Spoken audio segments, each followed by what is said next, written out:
Hello ಸ್ನೇಹಿತರೆ, positive thinking ಅಂದರೆ ಒಂದು ಸಕ್ಸಸ್ಫುಲ್ ಲೈಫನ್ನು ಲೀಡ್ ಮಾಡೋದಕ್ಕೆ ತುಂಬ ಮುಖ್ಯವಾಗಿರುವಂಥದ್ದು. ನಮ್ಮ ಮೈಂಡ್ ಅನ್ನೋದು ತುಂಬ ಪವರ್ಫುಲ್ ಆಗಿರುವಂತಹ ವಸ್ತು. ಅದರಲ್ಲಿ ಒಳ್ಳೆಯದು ಪಾಸಿಟಿವ್ ಆಗಿರುವಂಥದ್ದು ತುಂಬಿದರೆ ನಮ್ಮ ಜೀವನದಲ್ಲಿ ಪಾಸಿಟಿವಿಟಿ ಬಂದೇ ಬರತ್ತೆ ಅಲ್ವಾ? ಸೊ ಹಾಗಾಗಿ ಪಾಸಿಟಿವ್ ಆಗಿ ಇರೋದಕ್ಕೆ ಈ ಒಂದಿಷ್ಟು ಪಾಯಿಂಟ್ಸ್ಗಳು ನಮಗೆ ಸಹಾಯ ಮಾಡ್ತವೆ. ನಂಬರ್ 1 ಏನು ಗೊತ್ತಾ, ಜೀವನದಲ್ಲಿ ಚಾಲೆಂಜಸ್ ಆಗಿರಬಹುದು, ಸಮಸ್ಯೆಗಳಾಗಿರಬಹುದು, ಇವುಗಳು ಯಾರಿಗೂ ಬಿಡೋದಿಲ್ಲ. ಇವೆಲ್ಲವೂ ಪಾರ್ಟ್ ಆಫ್ ಲೈಫ್. ಆದರೆ ನಾವು ಅವುಗಳನ್ನು ಪಾಸಿಟಿವ್ ಮೈಂಡ್ಸೆಟ್ಟಿಂದ ಎದುರಿಸಬೇಕಾಗತ್ತೆ. ನಾವು ಕಳೆಯುವಂತಹ ಪ್ರತಿ ದಿನಗಳಲ್ಲಿ ಒಳ್ಳೆಯ ದಿನ ಅಥವಾ ಕೆಟ್ಟ ದಿನ ಅಂತ ಇರಲ್ಲ ರೀ.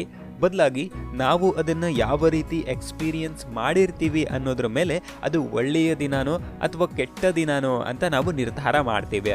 ಅಫ್ಕೋರ್ಸ್ ಇಡೀ ದಿನ ಸಂತೋಷವಾಗಿರೋದಕ್ಕಾಗಲ್ಲ, ಅಡೆತಡೆಗಳನ್ನು ಎದುರಿಸಬೇಕಾಗತ್ತೆ ನಿಜ. ಆದರೂ ಅದರಲ್ಲಿಯೂ ನಮಗೆ ಬೆನಿಫಿಟ್ ಆಗುವಂತಹದ್ದು ಏನೋ ಇದ್ದೇ ಇರುತ್ತೆ. ಅದನ್ನು ಫೋಕಸ್ ಮಾಡಬೇಕಾಗತ್ತೆ. ನೆಗೆಟಿವಿಟಿಯಿಂದ ಹೊರಗಡೆ ಬರಬೇಕು ಅಂತ ಅಂದರೆ ಈ ಒಂದು ಹ್ಯಾಬಿಟು ನಿಮ್ಮಲ್ಲಿ ಬೆಳೆಸಿಕೊಳ್ಳಲೇಬೇಕು. ನಾವು ಒಂದು ಕೆಟ್ಟ ಪರಿಸ್ಥಿತಿಯಲ್ಲಿದ್ದಾಗ ನಮಗೆ ಸಪೋರ್ಟ್ ಆಗಿ ನಿಂತು ಸಮಾಧಾನ ಪಡಿಸುವವರು ಬೇಕಾಗ್ತಾರೆ. ಅಂತಹ ಸಿಚುವೇಶನಲ್ಲಿ ನೆಗೆಟಿವ್ ಪೀಪಲ್ಗಳು ಇದನ್ನು ಮಾಡೋದಕ್ಕಾಗಲ್ಲ. ಯಾಕಂದರೆ ಅವರು ನಮ್ಮನ್ನು ಮತ್ತಷ್ಟು ಡಿಮೋಟಿವೇಟ್ ಮಾಡಿಬಿಡ್ತಾರೆ. ಸೊ ಹಾಗಾಗಿ ಪಾಸಿಟಿವ್ ಜನಗಳ ಜೊತೆ ನಾವು ಸಂಪರ್ಕದಲ್ಲಿದ್ದಾಗ ಅವರು ನಮ್ಮ ಸಮಸ್ಯೆಗಳನ್ನು ಅರ್ಥ ಮಾಡಿಕೊಳ್ತಾರೆ ಆ್ಯಂಡ್ ನಮಗೆ ಧೈರ್ಯ ಕೊಡ್ತಾರೆ ಕೂಡ. ಇದರಿಂದ ನಮ್ಮಲ್ಲಿ ಪಾಸಿಟಿವ್ ಎನರ್ಜಿ ಹುಟ್ಟಿಕೊಳ್ಳುತ್ತೆ. ಏನು ಗೊತ್ತಾ, ನಾವೆಷ್ಟೇ ಗಟ್ಟಿಯಾಗಿದ್ರೂ ಕೂಡ ಎಷ್ಟೋ ಸಮಸ್ಯೆಗಳನ್ನು ನಾನು ಒಬ್ಬನೇ ಹೋರಾಟ ಮಾಡ್ತೀನಿ ಅಂತ ಅಂದ್ಕೊಂಡ್ರೂ ಕೂಡ ಕೆಲವೊಂದು ಸಾರಿ ನಾವು ಒಬ್ಬಂಟಿ ಆಗ್ಬಿಟ್ವಾ ಅಂತ ಅನ್ನಿಸ್ಬಿಡ್ತೀವಿ ಅಲ್ವಾ? ಸೊ ಹಾಗಾಗಿ ಇಂಥವರು ನಮ್ಮ ಮಧ್ಯೆ ಬೇಕಾಗ್ತಾರೆ. ಸೊ ನೀವು ಯಾರ ಜೊತೆ ಇರ್ತೀರಾ ಅಥವಾ ಯಾರ ಜೊತೆ ಓಡಾಡ್ತೀರಾ, ಯಾರ ಜೊತೆ ಕೆಲಸ ಮಾಡ್ತೀರಾ, ಅವರುಗಳ ಬಗ್ಗೆ ಕೇರ್ಫುಲ್ ಆಗಿರಬೇಕಾಗತ್ತೆ. ಬಿಕಾಸ್ ಅವರ ಮಾತುಗಳೇ ನಿಮ್ಮನ್ನು ಪಾಸಿಟಿವಿಟಿ ಮತ್ತು ನೆಗೆಟಿವಿಟಿಗೆ ಕಾರಣ ಆಗಿರುತ್ತೆ, ನೆನಪಿರಲಿ. ನಂಬರ್ 3 ಸ್ನೇಹಿತರೆ, ನಿಮ್ಮ ಪ್ರತಿದಿನವನ್ನು ಕೂಡ ಕ್ಲೀನ್ ಆ್ಯಂಡ್ ಕ್ಲಿಯರ್ ಮೈಂಡ್ಸೆಟ್ಟಿಂದ ಶುರು ಮಾಡಬೇಕು. ನಿಮ್ಮ ದಿನವನ್ನು ನೀವು ಯಾವ ರೀತಿ ಪ್ರಾರಂಭ ಮಾಡ್ತೀರಾ ಅನ್ನೋದ್ರ ಮೇಲೆ ನಿಮ್ಮ ಇಡೀ ದಿನ ನಿರ್ಧಾರ ಆಗಿರುತ್ತೆ ಅನ್ನೋದು ಮರಿಬೇಡಿ.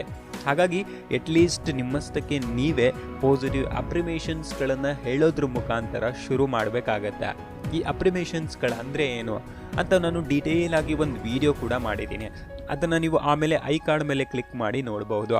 ಬೆಳಗ್ಗೆ ಎದ್ದ ತಕ್ಷಣ ನಿನ್ನೆ ನಡೆದಿರುವಂತಹ ಯಾವುದೋ ಒಂದು ಕೆಟ್ಟ ಘಟನೆಯನ್ನಾಗಲಿ ಅಥವಾ ನೆಗೆಟಿವ್ ವಿಚಾರಗಳ ಬಗ್ಗೆ ಯಾಕ್ರಿ ತಲೆ ಕೆಡಿಸ್ಕೊಳ್ಬೇಕು, ಯಾಕ್ರಿ ಯೋಚನೆ ಮಾಡಬೇಕು, ಇವತ್ತೊಂದು ಹೊಸ ದಿನವನ್ನು ಶುರು ಮಾಡ್ತಾ ಇದ್ದೀರಾ ಅನ್ನೋದಷ್ಟೇ ನಿಮ್ಮ ತಲೆಯಲ್ಲಿರಬೇಕು. ಅದ್ರ ಜೊತೆಗೆ ಈ ಮಾತುಗಳನ್ನು ನಿಮ್ಮಷ್ಟಕ್ಕೆ ನೀವು ಹೇಳಿಕೊಳ್ಳೋದನ್ನು ಮರಿಬೇಡಿ. ನನಗೇನು ಕಡಿಮೆ ಗುರು, ನನ್ನ ಲೈಫಲ್ಲಿ ಸಿಕ್ಕಾಪಟ್ಟೆ ಅಡೆತಡೆಗಳು ಇರಬಹುದು, ಕಷ್ಟ ಅನುಭವಿಸ್ತಾ ಇರ್ಬೋದು, ಆದರೆ ಅದೆಲ್ಲವನ್ನು ಎದುರಿಸಿ ನಿಲ್ಲುವಂತಹ ಶಕ್ತಿ ನನ್ನಲ್ಲಿದೆ ಆ್ಯಂಡ್ ನಾನು ಅದನ್ನು ಮಾಡ್ತೀನಿ.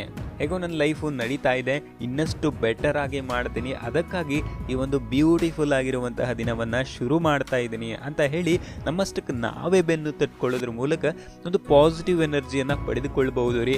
ಈ ಮಾತುಗಳನ್ನು ನೀವು ಕನ್ನಡಿಯ ಎದುರುಗಡೆ ನಿಂತು ಹೇಳಿದ್ರೆ ಅದರಷ್ಟು ಪಾಸಿಟಿವ್ ಎನರ್ಜಿ ಯಾವುದು ಕೊಡೋದಿಲ್ಲ. ಒಂದ್ಸರಿ ಟ್ರೈ ಮಾಡಿ ನೋಡಿ, ಅದ್ಭುತ ಚೇಂಜನ್ನು ಕಾಣ್ತೀರಾ. ಆ್ಯಂಡ್ ಯಾವಾಗಲೂ ಪಾಸಿಟಿವ್ ವಿಚಾರಗಳನ್ನು ತಿಳ್ಕೊಳ್ಬೇಕು, ಕಲಿಬೇಕು ಅನ್ನೋದಾದರೆ ನೀವು ಕೂಕು FM ಅನ್ನು ಡೌನ್ಲೋಡ್ ಮಾಡ್ಕೊಳ್ಬೋದು. ಇದೊಂದು ಭಾರತದ ಅತಿ ದೊಡ್ಡ ಆಡಿಯೋ ಪ್ಲಾಟ್ಫಾರ್ಮು. ಇದರಲ್ಲಿ ಅನೇಕ ಬಯೋಗ್ರಾಫೀಸ್ಗಳಿದ್ದಾವೆ, ಪಾಸಿಟಿವ್ ವಿಚಾರಗಳನ್ನು ತಿಳಿಸುವಂತಹ ಪುಸ್ತಕಗಳಿದ್ದಾವೆ. ಇವೆಲ್ಲವುಗಳನ್ನು ಕೂಡ ನೀವು ಕನ್ನಡದಲ್ಲಿ ಒಂದು ಆಡಿಯೋ ಫಾರ್ಮೆಟಲ್ಲಿ ಕೇಳ್ಬೋದು, ಎಲ್ಲಿ ಬೇಕಾದರೂ ಮತ್ತು ಹೇಗೆ ಬೇಕಾದರೂ. ಸೊ ಹಾಗಾಗಿ ಡೌನ್ಲೋಡ್ ಮಾಡಿ. 399 ರೂಪಾಯಿ ಅಲ್ಲ, ಕೇವಲ 199 ರೂಪಾಯಿಗೆ ಸಬ್ಸ್ಕ್ರಿಪ್ಷನನ್ನು ತೆಗೆದುಕೊಳ್ಬಹುದು. eSmile 50 ಅನ್ನುವಂತಹ ಕೋಡನ್ನು ಬಳಸೋದು ಮಾತ್ರ ಮರಿಬೇಡಿ. ಆವಾಗಲೇ 50% ಡಿಸ್ಕೌಂಟ್ ಸಿಗೋದು. ಆ್ಯಂಡ್ ಅಪ್ಲಿಕೇಶನ್ದ ಲಿಂಕ್ ಡಿಸ್ಕ್ರಿಪ್ಷನ್ನಲ್ಲಿದೆ, ಒಂದ್ಸರಿ ಚೆಕ್ಔಟ್ ಮಾಡಿ ಮತ್ತು ಡೌನ್ಲೋಡ್ ಮಾಡಿ. ನಂಬರ್ 4 ಗ್ರ್ಯಾಟಿಟ್ಯೂಡ್ ಅನ್ನೋದು ನಮ್ಮ ಜೀವನಕ್ಕೆ ಕಂಪ್ಲೀಟಾಗಿ ಹ್ಯಾಪಿನೆಸ್ ಮತ್ತು ಪಾಸಿಟಿವಿಟಿಯನ್ನು ತಂದು ಕೊಡುತ್ತೇರಿ. ನಾವು ಯಾವಾಗಲೂ ಅಂದ್ಕೊಳ್ತಾ ಇರ್ತೀವಿ, ನನ್ನ ಹತ್ರ ಅದಿಲ್ಲ, ನನ್ನ ಹತ್ರ ಇದಿಲ್ಲ ಅಂತ ಕೊರಗ್ತಾ ಇರ್ತೀವಿ. ಈ ರೀತಿ ಕೊರಗೋದರ ಬದಲಾಗಿ ಸದ್ಯಕ್ಕೆ ಇರುವಷ್ಟರಲ್ಲಿ ಖುಷಿಯಾಗಿರ್ತೀನಿ ಅನ್ನೋದೇ ಗ್ರ್ಯಾಟಿಟ್ಯೂಡು. ಈ ಒಂದು ಗುಣ ನಮ್ಮನ್ನು ಅತಿ ಎತ್ತರದ ಸ್ಥಾನಕ್ಕೆ ಕರೆದುಕೊಂಡು ಹೋಗುತ್ತೆ ರೀ, ನೆನಪಿರಲಿ. ಎಲ್ಲಿವರೆಗೂ ಗ್ರ್ಯಾಟಿಟ್ಯೂಡ್ ಅನ್ನುವಂತಹ ಮನೋಭಾವ ಬರೋದಿಲ್ವೋ ಅಲ್ಲಿವರೆಗೂ ಪೀಸ್ಫುಲ್ ಆದಂತಹ ಲೈಫನ್ನು ಲೀಡ್ ಮಾಡೋದಕ್ಕಾಗಲ್ಲ. ಸೊ ಹಾಗಾಗಿ ತೃಪ್ತಿಕರ ಜೀವನ ನಮ್ಮೆಲ್ಲರಿಗೂ ಅವಶ್ಯಕ. ಒಂದು ಪೀಸ್ಫುಲ್ ಮೈಂಡನ್ನು ಲೀಡ್ ಮಾಡಬೇಕು ಅಂತ ಅಂದರೆ ಗ್ರ್ಯಾಟಿಟ್ಯೂಡ್ ಅಂದರೆ ಥ್ಯಾಂಕ್ಫುಲ್ ಆಗಿರುವಂತಹ ಮನೋಭಾವ ಯಾವಾಗಲೂ ಇಟ್ಕೊಂಡಿರಿ ಅಂತ ಹೇಳ್ತಾ, ಇದೇ ರೀತಿಯ ವೀಡಿಯೋಸ್ಗಳಿಗಾಗಿ ಸ್ಮೈಲ್ ಟು ಲೈಫ್ ಯೂಟ್ಯೂಬ್ ಚಾನಲನ್ನು ಸಬ್ಸ್ಕ್ರೈಬ್ ಮಾಡೋದಕ್ಕೆ ಮರಿಬೇಡಿ. ಥ್ಯಾಂಕ್ ಯು ಸೋ ಮಚ್ ಒಂದಿಷ್ಟು ಸಮಯವನ್ನು ಈ ವಿಡಿಯೋದಕ್ಕೆ ಮೀಸಲಿಟ್ಟಿದ್ದಕ್ಕಾಗಿ. ಸಿಗೋಣ ಮತ್ತೊಂದು ವಿಡಿಯೋದಲ್ಲಿ. ಅಲ್ಲಿವರೆಗೂ smile to your life and finally thank you for watching.